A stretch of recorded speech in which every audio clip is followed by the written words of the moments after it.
You wake up in the middle of the night. A shadow moves past your window. You're miles from home, alone in paradise, and something is watching. In Byron Bay, not everyone who disappears is found. This is the story of the Byron Bay Butcher, Australia's most chilling unsolved horror. The Byron Bay Butcher. An ongoing mystery, one of the most chilling and currently trending unsolved horror stories is the case of the so-called Byron Bay Butcher, a rumored serial killer believed to be responsible for the disappearances of numerous women along Australia's north coast. Between the 1970s and mid-2000s, 67 women vanished or were found dead under suspicious circumstances from Newcastle to Tweed Heads, encompassing the popular tourist destination of Byron Bay. Despite the alarming pattern, authorities have not officially linked these cases to a single perpetrator. However, recent accounts have reignited public concern. In a viral TikTok video, Australian travel influencer Bodhi Jacko shared a disturbing personal experience. While staying in Byron Bay, he recounted waking up at 2 a.m. to find a man's head poking through his window curtains. This incident, along with reports from other residents of anonymous notes, unwanted gifts, and sightings of a prowler, has fueled speculation about a serial predator operating in the area. Adding to the unease is the unresolved disappearance of Belgian backpacker Theo Hayez, who vanished in Byron Bay in 2019. Despite extensive searches, his fate remains unknown. These incidents have led some to believe that a serial killer may still be active in the region, a theory that continues to captivate and terrify the public. Byron Bay is usually imagined as a paradise, undrenched beaches, vibrant backpacker communities, and an atmosphere of peace. But beneath its tourist-friendly exterior, a chilling pattern has emerged. Since the 1970s, dozens of women have either vanished without a trace or turned up dead in the surrounding areas. Despite the disturbing number of cases, no suspect has ever been charged, and no official connection has been made between the victims. But locals and investigators alike can't ignore the pattern. A hidden predator may have been stalking the north coast for decades. The case gained renewed urgency in 2019 with the disappearance of Theo Hayez, an 18-year-old Belgian backpacker. Theo left a bar late at night and was never seen again. His phone records revealed erratic movements through dense brushlands and cliff areas, locations he had no reason to be near. His final known text was sent just after midnight, and then nothing. Despite massive search efforts, only fragments of evidence were ever found. His disappearance reopened old wounds for the families of many other missing people along the coast. Recent viral videos have poured gasoline on the smoldering fear. Bodhi Jacko, an Australian travel influencer, described a harrowing experience, waking at 2 a.m. to find a man peering through his window curtains at a Byron Bay rental. His story exploded across TikTok, prompting hundreds of comments from other visitors and locals, claiming to have experienced eerily similar intrusions unwanted. Gifts left on porches, scratched windows, and sightings of shadowy figures watching properties late at night. The sheer number of disappearances between Newcastle and Tweed Heads defies coincidence. From the 1970s to the early 2000s, over 67 women disappeared or were found murdered in the region. In many cases, victims shared unsettling similarities: traveling alone, last seen near roads, beaches, or bushlands. Some bodies were recovered showing signs of extreme violence. Others were never found at all. The fact that these cases span decades suggests either a long-active killer or multiple predators operating under the radar. One horrifying theory gaining traction is that the Byron Bay Butcher is not a single individual, but a group. Some investigators suspect an underground network, people who prey specifically on vulnerable backpackers and travelers who are less likely to be missed immediately. In remote areas filled with thick forests, deserted beaches, and winding highways, it would be terrifyingly easy to abduct someone without witnesses and without ever leaving a trace. Adding to the horror is how easily these crimes could be disguised as accidents.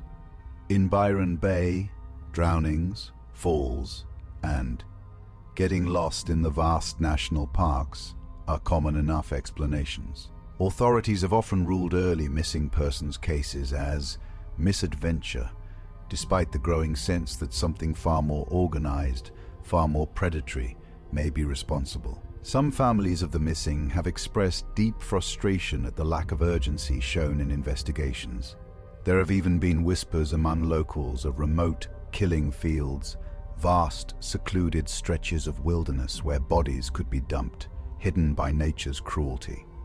Some believe that parts of the dense Arakwal National Park and the coastal hinterlands are graveyards that will never give up their dead. Search parties have combed these areas for years, but the Australian bush is unforgiving, its secrets often swallowed by thick vegetation and brutal weather. The case is complicated by the transient nature of Byron Bay's visitors. Backpackers come and go. Seasonal workers, tourists, surfers, they move constantly, making it harder to notice when someone vanishes. By the time a disappearance is reported, precious time has often already been lost. And if the Byron Bay Butcher exists, they have used this transience to their advantage, preying on the overlooked, the wandering, and the free-spirited. Despite mounting public pressure, police remain cautious. Without direct evidence linking the disappearances or a suspect, the case is officially classified as several unrelated incidents. But among residents and the online true crime community, a chilling certainty is growing. Someone is hunting, and they have been doing it for a very long time. Some fear that until concrete action is taken, more will vanish and the legend of the Byron Bay Butcher will continue to grow. Perhaps the most terrifying part? The killer or killers could be hiding in plain sight, serving coffee at a beachside cafe, renting surfboards to tourists, chatting with travelers at a hostile bar, watching, waiting, smiling. The Byron Bay Butcher isn't just a story whispered around campfires. It's an active nightmare, and its ending is still unwritten. Those who have lived in Byron Bay long enough know the unease well. It's the feeling of being watched when you walk alone at night. The sensation that the rustle in the bushes isn't just the wind. Stories circulate of campers waking to find their tents slashed open, of lone surfers spotting figures on isolated cliffs at sunset, standing motionless, just staring.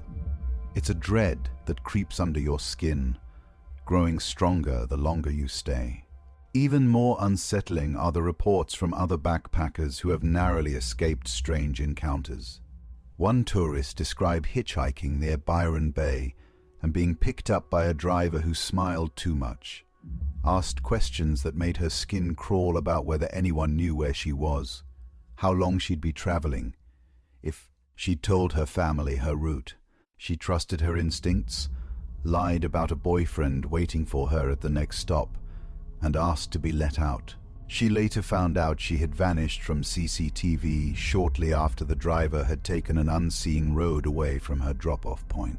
Locals often talk about the invisible wall in Byron Bay, an unseen boundary where, once crossed, the light-hearted atmosphere turns heavy and oppressive. It's not marked on any map, but those who live there know it. It's the feeling when you stray too far from the crowded beaches into the tangled bushland. The feeling that if something happened, no one would hear you scream. Some believe the predator waits in these boundary zones, knowing exactly where tourists stop feeling safe. The media has often been reluctant to sensationalize the Byron Bay disappearances, fearing backlash from a tourism-driven economy. After all, Byron Bay is marketed as a carefree, paradise-like destination. But as true crime enthusiasts and TikTok creators dig deeper, uncomfortable truths are harder to bury. There's only so long you can sweep missing posters and grieving families under the rug before the world starts asking dangerous questions. One theory points to seasonal migration patterns, the theory that the killer is not local year-round.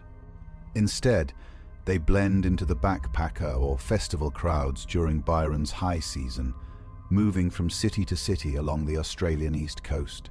This would explain how so many disappearances happen during peak travel times and why, sometimes, they stop for months before beginning again. Adding to the unease is the strange behavior of wildlife in the region. Search parties looking for missing individuals have reported areas where birds go silent without warning. No insects, no movement, the kind of silence hunters recognize. Some Aboriginal elders believe parts of the forest are cursed or inhabited by ancient spirits. Whether the predator is human or something more primal, the land itself seems to conspire to hide them. What's chilling is that the Byron Bay Butcher theory isn't just about disappearances. Some recovered bodies showed signs of restraint, some even dismemberment. These were details kept out of public police reports, leaked only through insiders and persistent investigators. If true, it points not just to opportunistic abductions but to methodical ritualistic killing refined over decades. There are those who believe the butcher is long deadened, someone else picked up where they left off. A twisted torch passed between generations, teaching new monsters how to move unseen through the wilds. In isolated communities, sometimes legends are more than stories. They're warnings. And in Byron Bay, the warning is simple: stay with a group and never wander too far alone. Tour companies and hostels in the region have quietly started advising solo travelers to share their locations with friends, check in often, and avoid walking alone after dark. The advice is subtle, slipped into conversations or printed on the back of brochures, but it's there. A silent acknowledgement that the threat, whatever it is, has never gone away. And now, with each viral TikTok, each missing poster pinned to a cafe wall, the legend of the Byron Bay Butcher grows, a shadow stretching further into the public eye. Some believe it's only a matter of time before another body is found, if it hasn't already, hidden in the deep, silent green of the forest. Out there, something still waits, patient, watching. The Byron Bay Butcher may be nameless, faceless, hidden among the sea of smiling tourists and drifters. But the pattern of terror is impossible to ignore.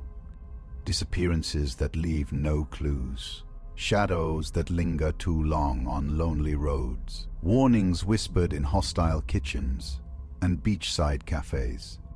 It's a reminder that even in paradise, darkness can thrive just beneath the surface. And sometimes, evil doesn't hide in the woods, it walks among us, smiling, waiting for its moment to strike again. Stay close, stay visible, because in Byron Bay, the ones who disappear are often the ones who believed they were safe. Do you believe there's still a serial killer in Byron Bay? Let me know your theories in the comments.